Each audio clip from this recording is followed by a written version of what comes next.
An entitled new employee tries to boss me around, claiming that he's going to get my car towed because I parked in a spot that he didn't like. And as a result, he was completely embarrassed in his first day interview, and I couldn't be more happy to watch someone get put in their place. Here's what happened. So I work for a company whose offices are located in 3 adjacent residential apartments. We installed 2 doors in between to create one big sprawling office. There isn't much parking because it is a residential area, so employees are allowed to park in the no parking signed area. This keeps our neighbors happy that we don't use all the spots available, and maintenance can ask us to move if they need to get into one of those areas. The first 2 apartment doors have signs directing customers. The 3rd door is not marked because it houses the corporate officers that don't deal with any kind of customers, and I just so happen to work in that 3rd office. We also have an extremely casual dress code. I'm getting out of my car one morning and collecting my soda, lunch, and everything I need when I hear a voice behind me saying to me, "You can't park there." I turn around and I see a man leaning outside against the wall playing on his phone.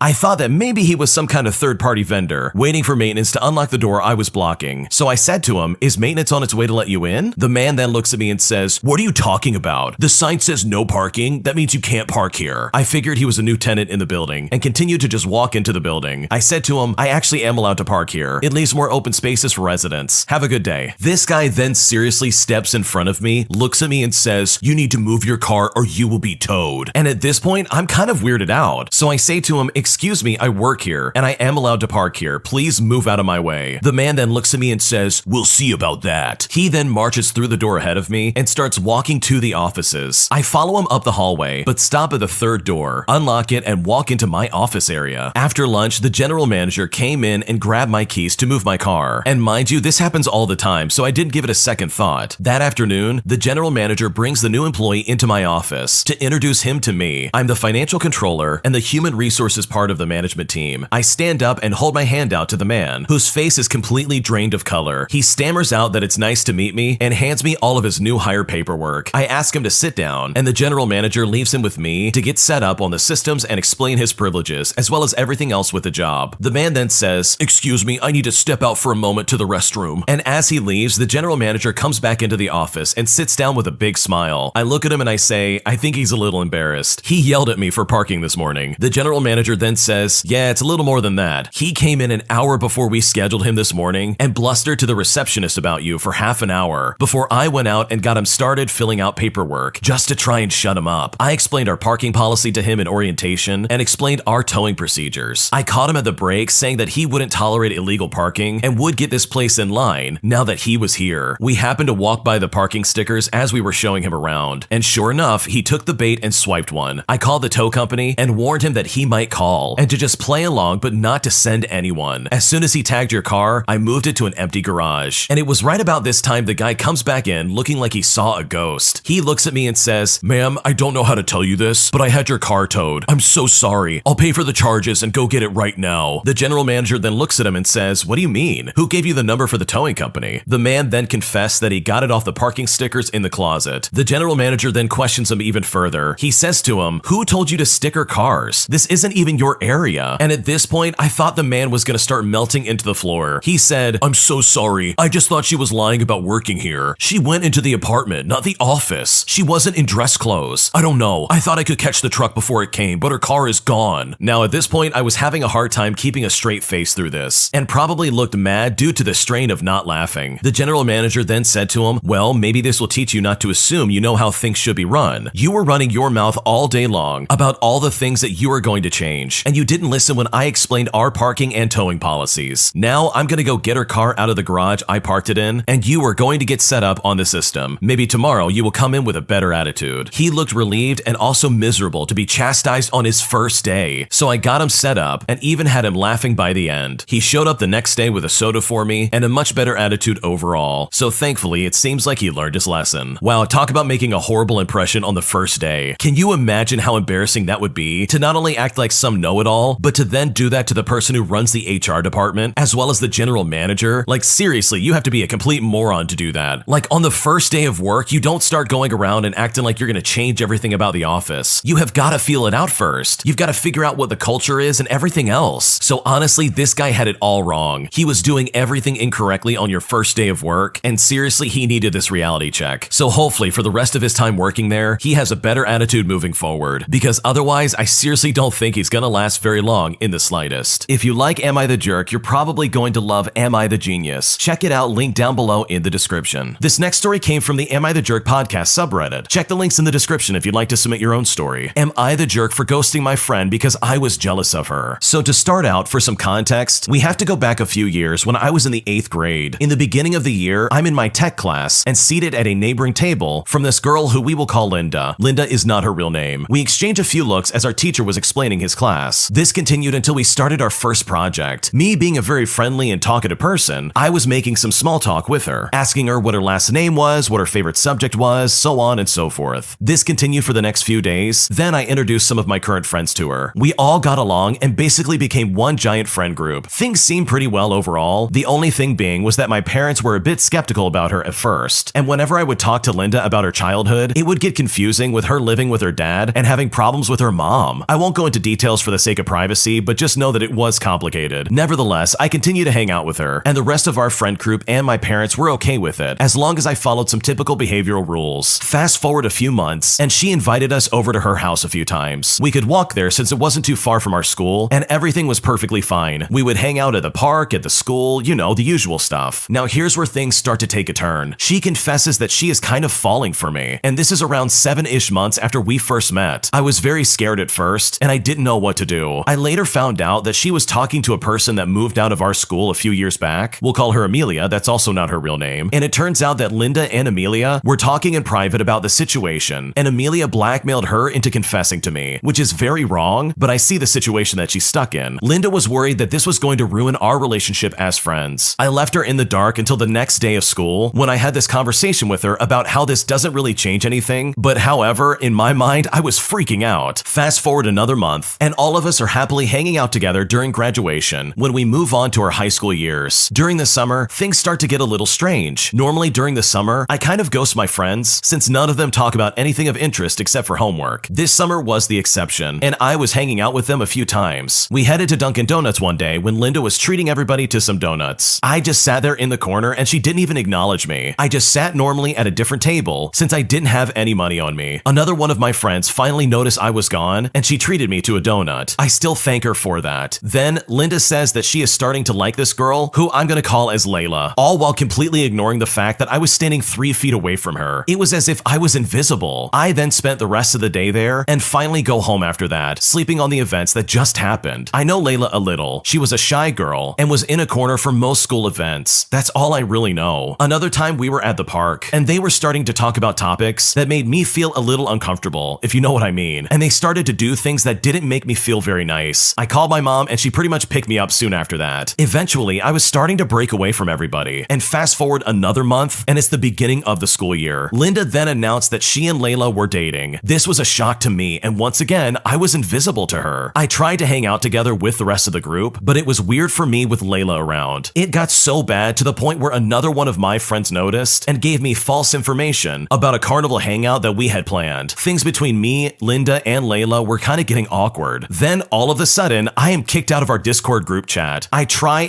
to get back in, and apparently Linda is mad at me. It turns out she completely changed her pronouns, which I was completely unaware of at the time and wasn't happy with me about that. It takes a while, but this is where the final straw comes in. Amelia sent me a large text message which says the following: "You suck. You think you can just ask to join back into the server when you don't even talk that much and still consider us your friends?" All while throwing a variety of cuss words at me. Now, I was beyond upset. I ended up blocking Amelia and Linda since she was the one that told her about the situation in the first place. Another one of her friends, who was actually nice to me, gave me one last chance to join the Discord group again, but I refused. I did not want to be part of a friend group that insulted me at every turn they got, and that is where everything fell apart. Since Amelia was at another school, staying away from her wasn't a problem, but with Linda, all I do now is keep my head down around her and pass by, not giving her any looks or side eyes. Now Linda was falling back on grades and has gone full emo over the next 2 years. I don't know what to do anymore. I usually am not the one who holds grudges and stays angry, but with there being one person that I feel like I wronged, I'm wondering if I should make things right. If you think of it, Linda really didn't do anything wrong. It was me who just decided to block her without good reason. My parents are unsure, but my gut is telling me I should. What should I do? First off, I want to say that this friend group sounds really toxic. Like, these do not sound like very good people in the slightest. And it sounds like they were ready to kick you to the curb at a moment's notice. And that's not fair for you in the slightest. So if anything, maybe look at this as a blessing in disguise. You are officially out of that drama, and you don't have to deal with that anymore. And sure, you could probably go back to Linda and apologize or something along those lines, but I bet you it's only gonna rekindle some kind of weird fire in them, and they're just gonna treat you like garbage again. So if I was in your shoes, regardless of what you choose to do, I would think about myself first. I would ask myself the question, does this friend group make me happy? And are these people even my friend in the first place? If the answer is yes to both of those, then sure, give it another try. But if you seriously answer no to either of those questions to yourself, then maybe it is time to think really hard about your situation and try and figure out if these people are good for you in the first place. My boss is forcing me and 2 other people to cancel a trip that we have planned for since before the pandemic, and I'm honestly so frustrated and I don't know what to do. So to start off, I've been a member of my university choir for 6.5 years. This choir was my safe space and helped me get through a lot of stress during my college life, which was also the time we were scheduled to go on tour to Italy for a choir festival. I have carried this choir on my back during the pandemic, trying to prevent us from falling apart, and I stayed president up until my last semester, which was fall of 2022. My friend, let's call her Stacy, had stepped up to the plate of presidency after I had left and has done an amazing job. Now on to the issue at hand. Stacy had given me the opportunity to work at a singer at a dinner show that portrayed our culture. I have been working with them for 7 months now. My other friend, Anastasia, had also just auditioned recently to work with us. Anastasia is also in the choir. The problem I am having is that the 3 of us are the returnees in the group, meaning that the other 3 girls are new and need guidance from their section to perform their parts to the highest of standards. Our boss refuses to approve our leave for this trip because they believe that our job should be our life. Nothing is more important than this job. We will be gone for 2.5 weeks, and there are only 2 other singers at work who would cover. There's also a rule that only one person can request leave at a time. I had to talk to the other singers, and they said that they would be able to handle it, especially since Anastasia will only be gone for 1 week. She will not be staying for the whole tour due to family issues. My issue, I guess, is that my boss expects us to cancel something that we've been working really hard on, and it's something that we've planned for and we were looking forward to for 4 years now. And this is all with a choir that we've dedicated so much to in the last 5 years, and they want us to cancel that over a job that I just got last year? It is seriously not fair. And also, I only work at most 2 nights a week. One of the people going on tour will only be gone for a week, so she will be back working and isn't planning on staying for the duration of the trip. It's all so very frustrating, and I seriously don't know what to do. Your boss sounds like an absolute jerk. You spend all these years working on something that's important to you just for your boss basically to get in the way, and that is not fair in the slightest. And it sounds like you have coverage for the most part for your job. Like you have 2 people there that are going to be able to handle the demands of your employment pretty easily while you're away. And also, how can they not understand that this is a big deal? Like you're literally going to do something that is once in a lifetime, and you've waited 4 years to do it and have wanted to do this for such a long time. So seriously, I would go on this trip and not worry about that in the slightest. You can always find another job in my opinion, because from the sounds of it, this boss is very entitled, and it doesn't sound like they're a good boss in the slightest. So if I was in your shoes, I would be going on that trip regardless. And if I have a job coming back or not, that doesn't really matter to me. I'm not going to miss out on this once in a lifetime opportunity just to work at a job that I'm only there for maybe 2 nights a week. And if it seriously goes south, then guess what? You can find another job. And I bet you'll find one that has a much more reasonable manager that will at least let you do these cool things and not try and talk you out of it. And all under the guise that they don't have enough people to cover work while you're gone. Today, I messed up by quitting my dream job that I worked over 3 years to get. And now I feel like a complete failure and I don't know what to do. So as the title suggests, I just quit the police academy a few days ago, and I'd worked so hard to get there. I quit because I think I was having serious anxiety issues as well as doubts about my happiness in the job. I was fine until a few weeks ago when I started having very negative thoughts about the job, and then I learned we were going to be CS gassed. Part of the training was slightly hazing in the first few weeks. It took me into a primal place in my brain where I felt like an animal and I was not myself anymore. I am 26 and recently married with no children. My wife has been amazing and supported me through whatever I have decided to do. I think that my stress and worry is rubbing off on and affecting her though. I am stressed because I really had no backup plan. I have enough emergency money to pay rent and food for the next few months, and I know I can get a new job, and I am actively searching right now. I am mainly stressed out because I have no idea what in the world I want to do with my life anymore. I spent the last 3 years working security and going through the process of becoming a police officer. Right now, I just want to get a good career going that pays a decent $60,000 a year because I prefer to just live comfortably. I have an Associate's of General Arts degree and was thinking about going into accounting or another business major and working my way through school in a normal job. I feel I have let my family and friends down for giving up on what I thought was my dream. I honestly feel ashamed and I feel like a failure, and I seriously honestly don't know what to do. I don't think this is a bad thing in the slightest. Sure, it took you a long time to try and get this job, but the second you get in the police academy, you realize, oh wait, no, I don't want to do this. This is not for me, and this is absolutely something I don't want in my life. And honestly, if you were stressed out during the training, my guess is that you're probably going to be overwhelmed on the job. Just imagine what it's going to be like as a police officer if you're faced with some kind of danger and that fight or flight kicks back in right when you're on the job. Like, that seriously would be very scary, and it's honestly a good thing that you're taking this so seriously. So I wouldn't feel ashamed or too bad on yourself in the slightest. You did the best that you could, and you actually did get into the police academy in the end, and you actually gave it a try, which is a lot more than a lot of people can actually say. So just to reiterate, you didn't mess up, you're not a failure, and honestly, you're only human. Things happen in life, and you can't always foresee what's gonna go wrong, but at least this is a good opportunity for you to reevaluate your life. Whether that means going back to school or doing something else, you now know what you don't want to do. And hopefully for the sake of you and your family, you're able to find something that you do enjoy that won't cause you any panic and will be something that's more up your alley. My partner gets rejected by just about everybody he ever meets. And in fact, he just doesn't have very many friends in the first place. And it's really starting to bother me, and I don't know what to do. So my partner didn't really have any friends before meeting me in university. He was kind of friends with some of the nerdy kids in grade school, but I guess at one point they all shunned him and no one wanted to be friends with him. So he was alone until he moved away for university. As far as I know from his family and cousins, he never did anything to deserve the treatment that he got. He did really well in school. He was the state triple jump champion. He's quite attractive, and generally he's a very sweet and calm person. Then he met me and my friends group during university. We are all, except for him, either gay or lesbians. He was always a great friend to us and was basically our protector when we went to straight bars or to the clubs. He never tried to make a move on any of us and was always a great conversationalist as well as a super smart guy. We all assumed, and we really couldn't believe, that we were his first real friends. We even set him up with girls, and he had a couple of relationships. Eventually, all the partying caught up with him, and he figured that all the drinking and all the other substances were common with our friends, and it wasn't really for him. Since that came about, we started our relationship, and it's hard to imagine why he didn't have any friends growing up. He has basically been the perfect partner to me. He's become quite successful without much effort. He's a board member of a charity. He's really active and has a lot of different interests. But what I've noticed is that over and over again, he tried to make friends with people he meets through his interests or also through work, and he's either basically shut down right away, or over time, they have said or done things to him that make him realize that he has yet again been excluded intentionally. The most recent example was that of a group of his coworkers planned to go to a UFC event in Vegas without saying anything to him, and he is probably the biggest fan of that in this office. We go 2 to 3 times a year because he gets tickets and a backstage pass, basically because of his board position. Well, it was quite a surprise to him to see a bunch of his coworkers who essentially hid from him that they were going to the event. One of them said to him, "Oh, we didn't know that you'd be up for a trip like this," despite my partner telling them in the past that he'd get them tickets if they wanted to go with him. This is just one example of what I am feeling like is some kind of pattern. I don't understand what's going on, but it is starting to make me wonder if there is something about him that I just don't see, or if he's acting differently when he's not around me. I've even started noticing this with my other family members. Despite my partner having basically renovated our entire house by himself and him having a master's in engineering, I see no one in the family asking him for advice or for any kind of help with any DIY projects, despite him offering to help multiple times. My brother-in-law even paid money to a contracting company who massively overcharged him, and their engineers made a couple of errors that my partner eventually caught. I eventually asked my parents if there was anything wrong with him that I'm just not seeing, and all they could really say was, "Oh, don't be silly, he's fine." Yet I've heard many times my father extol what a great guy my sister's husband is, despite him being the stereotypical used car salesman. Really though, I feel so lucky to have met this guy, and I can see it hurts him the way people treat him, despite what he projects outwardly. I don't know what to do, because the more and more I see this, the thought creeps in my mind that something must be wrong for people to act the way they do towards him, and I just can't seem to wrap my head around it, and I don't know what to do. This is a really strange situation, because it sounds like your partner really is a good person, but then when you're not with him, everybody else kind of just shuts him down. So either everybody is just super jealous of him and they don't want him in their group, or he's doing something that's putting people off. But it really seems kind of arbitrary, and it doesn't seem very clear-cut in the slightest. So maybe just pull over like a family member or one of your friends and pull him to the side and be like, "Hey, what do you think of my partner? Like, what's going on? Why is he not included in anybody's groups?" Because there has to be something happening for everybody to just be rejecting him left and right. So hopefully something can be done where you can find the truth, because this definitely seems really sketchy, and with all things considered, it really just doesn't make sense why everybody around him would just immediately reject him and decide that they don't want him in their group. Thanks for watching. When you subscribe, make sure to hit the bell to turn on notifications so you never miss a video. To finish listening to all the stories, use the playlist at the top of the description. And if you like Am I the Jerk, you're probably going to love Am I the Genius. Check it out in the description below and subscribe.